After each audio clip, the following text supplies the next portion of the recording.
pessoal, tudo bem? Eu me chamo Fábio Grossi, sou historiador e arqueólogo, sou pesquisador no MAPA, o Museu de Arqueologia e Paleontologia de Araraquara. Sou diretor do Museu Municipal de Jaú e também representante regional do CISEM, o Sistema Estadual de Museus do Estado de São Paulo. E estou aqui a convite do Clique Museus para falar um pouco com vocês sobre o que é nova museologia. O que é esse conceito de nova museologia que tem tomado museus mundo afora aí, feito um grande alvoroço? Bom, antes da gente falar diretamente da nova museologia, é importante a gente destacar que por muito tempo os museus não tiveram a mesma função, o mesmo objetivo e a mesma forma de operar que tem hoje. Por muito tempo eles nem tinham caráter público, por exemplo, eram coleções particulares, peças, acervo, coletado por uma classe de elite, por uma classe dominante que reuniu isso em coleções privadas para exibir a grupos distintos, a grupos específicos, muitas vezes com o caráter de mostrar poder e status. Olhem as peças que eu tenho, as raridades, essas obras de arte e tal. Por muito tempo foi assim. Até quando surge o museu enquanto instituição mesmo, com um caráter público, aberto, de portas abertas ao público, como o Louvre, por exemplo, que surge em finais do século XVIII e tantos outros no século XIX, ainda assim eles vão ter um caráter elitista, voltado a poucas pessoas, a um segmento da sociedade.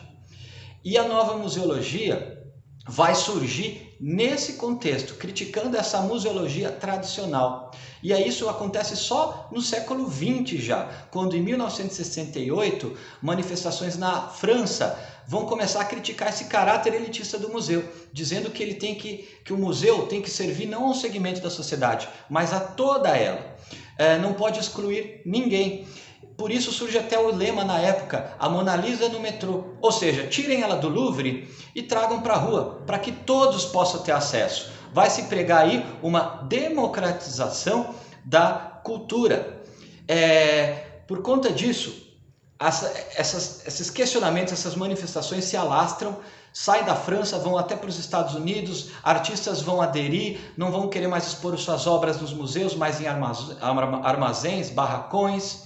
Na década de 70, aqui na América Latina, em 72, vai acontecer a famosa Mesa Redonda de Santiago do Chile, um evento promovido pela Unesco, que vai reunir especialistas de museus que vão discutir justamente esse caráter do museu, qual a função do museu. O museu tem que ter uma função social e política na sociedade, não pode estar alheia disso. Não é? Até que na década de 80 surge então o termo nova museologia, que vai englobar todas essas ideias, todos esses questionamentos, que os museus têm que estar em todo o lugar e dando voz àqueles que até então foram excluídos, oprimidos. E agora os museus passam a representar então, por exemplo, indígenas, operários, homossexuais, mulheres, negros, todos esses que antes não tinham voz. Nesse sentido, a nova museologia também prega um caráter mais científico dentro do museu, ou seja, não expor as peças somente por exibição, mostrando status, etc., mas com a função de educar, de trazer um conhecimento, informar, organizar o conhecimento de forma sistemática.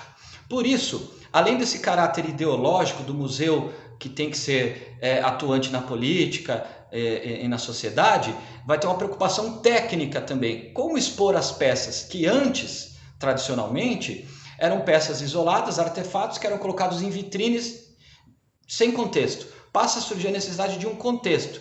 E nesse momento se faz fundamental o papel de um francês chamado Georges-Henri Rivière, que vai ser o primeiro a contextualizar as peças de um museu, a criar cenários, ou seja, o visitante entra no museu e vai ver uma peça dentro de uma cena. Então, rapidamente ele vai entender o objetivo e a função daquele artefato.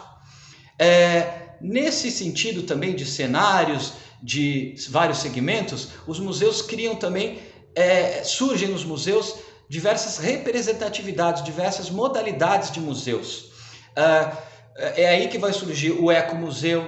No exemplo aqui trazendo para São Paulo, surgem, seguindo essa linha, o Museu da Língua Portuguesa, o Museu do Futebol, são todos museus que estão alinhados com essas ideias. E aí a gente percebe que, através da nova museologia, os museus de hoje não apenas expõem e preservam peças, mas eles têm que ser ativos na sociedade, acompanhando a dinâmica cultural.